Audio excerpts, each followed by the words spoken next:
My name is Jim Estes, and today I'm going to talk about a drill that I think is extremely important for the swing plane.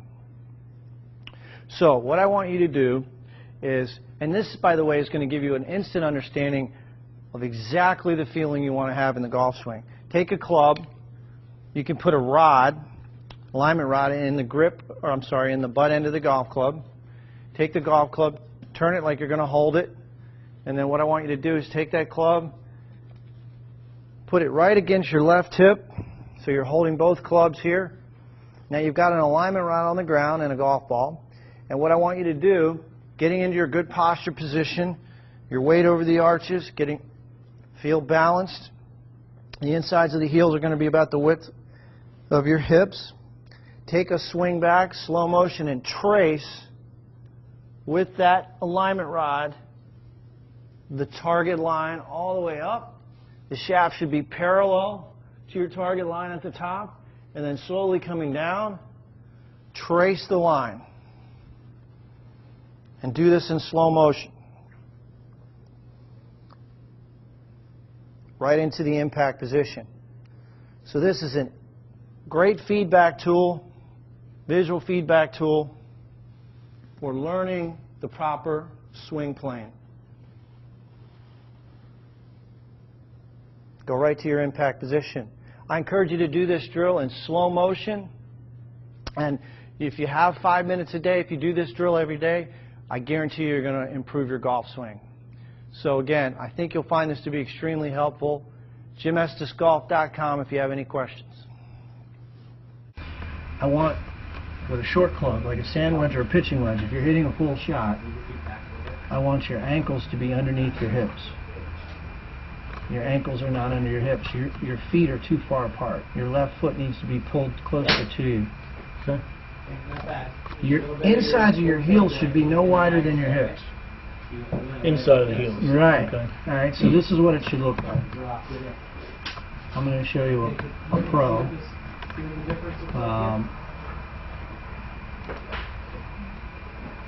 If we draw a line on his ankle, his ankles are underneath his hips. So that's biomechanics. You want to stack your load-bearing joints in order to achieve stability. Alright, so that's the first issue we're going to take care of. Now notice his grip and your grip. What do you see differently about your right hand and his right hand? His wrist isn't bent. His wrist isn't bent. What about his right hand? Is his right hand and your right hand look the same?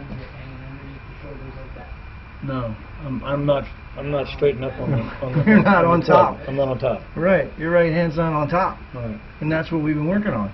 Alright. Alright, so let's walk through the swing here. Now look, I do not believe for 1 second that your body's going to be able to do the same thing his body's going to be able to do, because you're a professional athlete, he's half your age. So I'm not in any way saying you have to do these movements. But what I am going to say to you is only one thing. You have an unstable lower body. There's too much lateral shift in your lower body. So when I draw this box on your knees and hips, what we're going to see is a substantial amount of lateral shift in your knees. That's not good. And I'll show you how to fix that. You're going to activate the inner thigh muscle called the adductor, which you don't need to know, but watch how your knees, if I draw a box over your knees here, and I draw a box over his knees, watch his stability in his lower body. No movement. Well, he's younger than you. He's able to stabilize one segment and rotate his upper body around a stable lower body. You don't do that. Now, guess what you're going to get to do in the mirror tonight? You're going to get in front of the bathroom mirror, cross your arms, and rotate, trying to maintain a stable lower body. Squeeze a ball in between your knees, put something in there. Don't let your knees move. Okay? Oh, I see. Okay. Alright, now watch how much movement you have. And when you can reduce this, you're going to play a much better game. Oh my God. Alright, now, where is your weight centered? It's over the wrong foot. So if I draw a line straight from the lower straight from your nose. And I put a line over his nose. Why is his head over the ball more than yours? Well, that almost. Because he has more weight to his front leg. He's leaning more to his forward leg. It also helps you hit the ball better if you Yeah, stay right over the ball, right? Right, which you don't do. So you have too much weight on your trail leg. You don't even know that yet until you practice getting I want you to translate your upper body laterally over your front leg. So I want you to feel like with the short clubs, all your weight's on your left side. No weight on the back foot. Short clubs all the way Wedge, sand wedge. Okay. Is this being recorded? Everything I say is being recorded. You don't. Everything I say is being recorded. Alright, so your head's moving a little to the right. You get back to the ball. That's pretty good. That's actually pretty good. That's very good. I want you to lift your right heel when you finish your shot. So the only thing I'm going to say to you is you got to stay over the ball more. You got to get a narrow stance, a more narrow stance. But everything else is pretty good. Now your impact position.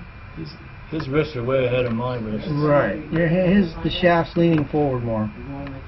That's because he's retained his wrist cock a little longer, but that's okay. We're gonna fix that. You got a little bit of what we call a chicken wing. That left elbow sort of bends there. You see how his left arm is straight? So what you're gonna do at home is take a club and place it on the ground and drag it forward as far as you can, keeping that club on the ground. And I'm going to demonstrate this drill. I mean, I have this drill on a video that I'm going to show you here. I'm holding this tight. I know, you're going to hurt yourself. Something's going to be dripping out of it. I know. You're going to have blisters. Alright, so this is a good drill. Take a club and just drag it along the ground. Okay. See how that forces you to get in the proper impact position. Handle leaning forward. So that's a great little exercise. You can just do that over and over and over. Does that apply to every shot? Mm-hmm. Every shot I hit, I look like that. Doesn't matter whether... Even a putter? No, not a putter. But every other shot? Full shot. Okay.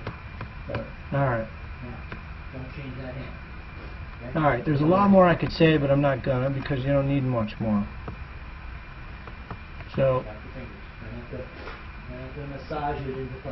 pretty good swing.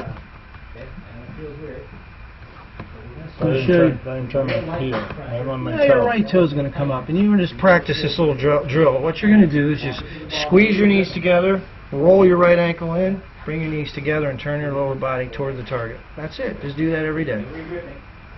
Just going to practice that. Yep. So we're going to compartmentalize all these movements, and you're going to learn them all separately.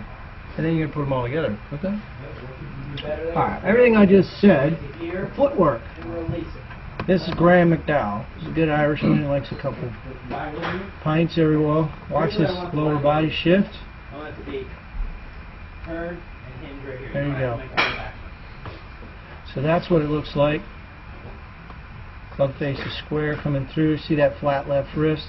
See the shaft is in line with the lead arm. That's really important in golf. For every shot? For every shot, yeah. Okay. Alright, one last thing, chipping. That's what your feet should look like when you chip. The weight's on your front. Your left shoulder should be in front of your left foot. That means you're leaning left. See, if my left shoulder's in front of my left foot, where's my weight? On my left foot. It's got to be. There's no other place it can be. That's a chip. That's a chip. Now, I like the hands of a clock to modulate or change the length of the shot. Here's a 6 o'clock. He's going to go to 8 o'clock. 8 o'clock. His left arm will be at 8 o'clock right here, and it'll come through to 4 o'clock. There's 8 o'clock. There's 4 o'clock. His left arm was at 8, his right arm's at 4. Again, you can see that face is square to the target. Turns his chest through the ball. So he goes back to 4 o'clock and goes through to 8 o'clock. Yep. So you modulate the length of your swing to give you the proper distance. I got 3 different grips and 5 different swings. I got 15 different swings for each club. I got 4 wedges. I got 60 total.